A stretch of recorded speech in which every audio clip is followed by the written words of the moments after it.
Close to an hour before the debate, violence erupts. A woman wearing a wig with MoveOn.org is restrained by Rand Paul supporters. Moments later, one of the men, wearing a Rand Paul t-shirt and stickers that say, "I'm a Rand fan," stomps on her head.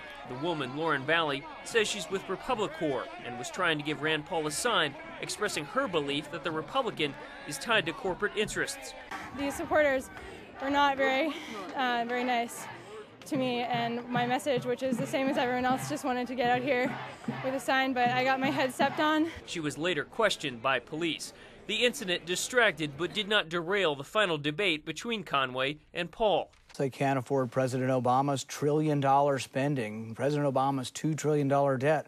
The leader of your party, the guy you support in the primary, you're a kind of Democrat. You wanted President Obama, is a disaster for our country. It's pretty clear. I would like to fix the health care bill. It's not a perfect bill. I'm on record saying I would have voted for it. Amend it, not end it? Right. He wants to repeal it. And I can tell you this, I'm not for a $2,000 deductible. Rand Paul again tried to tie Jack Conway to President Obama and the health care reform bill.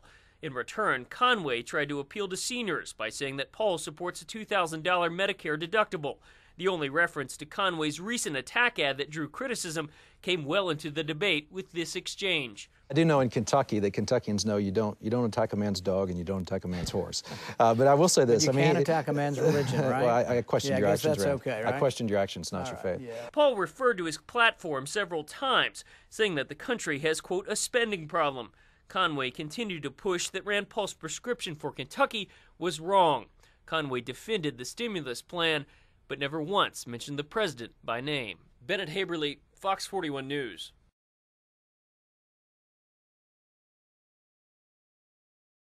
A Rand Paul campaign staffer runs toward an activist as she approaches Rand Paul's SUV an hour before Monday night's debate in Lexington. Moments later, where's the police at? Get the police out here! Get the cops! A woman wearing a wig, MoveOn.org activist Lauren Valley, is restrained and pushed to the ground. A Rand Paul campaign volunteer, identified as Tim Prophet, then stomps on her head. No, come on! They've been saying all kinds of things, but most of it's not true. I actually put my foot on her I couldn't bend over because I have issues with my back. So I put my foot on her and I did push her down at the very end. And I told her to stay down. Prophet did not want his face shown, but apologized Tuesday, adding that he thought Rand Paul was being threatened. All I wanted was to hold her and get the police there. And she wouldn't allow us to do that. Lexington police gave Prophet a criminal summons. He now faces a misdemeanor assault charge. Valley said she was with MoveOn.org wing Republic Corps. And we're here to present Rand Paul with the Employee of the Month award.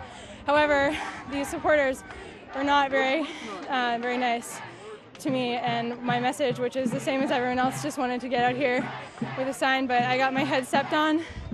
So have a bit of a headache. Both U.S. Senate campaigns in Kentucky denounced the violent act. Democrat Jack Conway called the behavior thuggish. Rand Paul appeared on Fox News saying his campaign cut ties with Prophet. I don't want anybody, though, to be involved in things that aren't civil. I think this should always be about the issues, and it was an unusual situation to have so many people so passionate on both sides, jockeying back and forth, and it wasn't something that I liked or anybody liked about that situation. I think she's a professional at what she does, and I think when all the facts come out, I think people will see that she was the one that initiated the whole thing.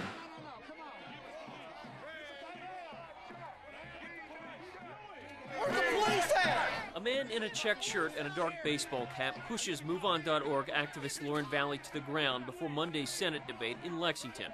A few seconds go by before Rand Paul campaign volunteer Tim Prophet stomps on her head and neck. The man holding Valley down, Mike Pisano, spoke to Fox 41 News by phone Wednesday. Do you think that what happened to her was appropriate or inappropriate? As far as the foot on the shoulder, that was a little inappropriate. I think Tim went over the line with that. But did she need to be, stopped? I mean, someone barreling towards any candidate, whether it's Republican or Democrat or even third party. I mean, it's just a dangerous situation.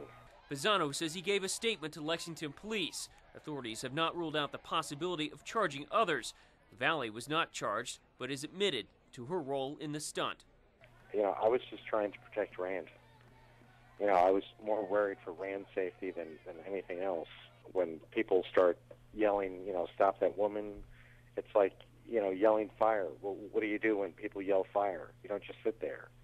You do something. Prophet faces a misdemeanor assault charge. He did not want his face shown in an interview Tuesday, but admitted to his role. I would like for her to apologize to me, to be honest with you. I would, yes. I actually put my foot on her I couldn't bend over because I have issues with my back.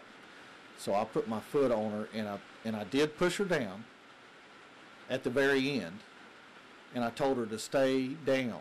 Valley told us Monday she was there to express her belief that Paul is tied to corporate interests.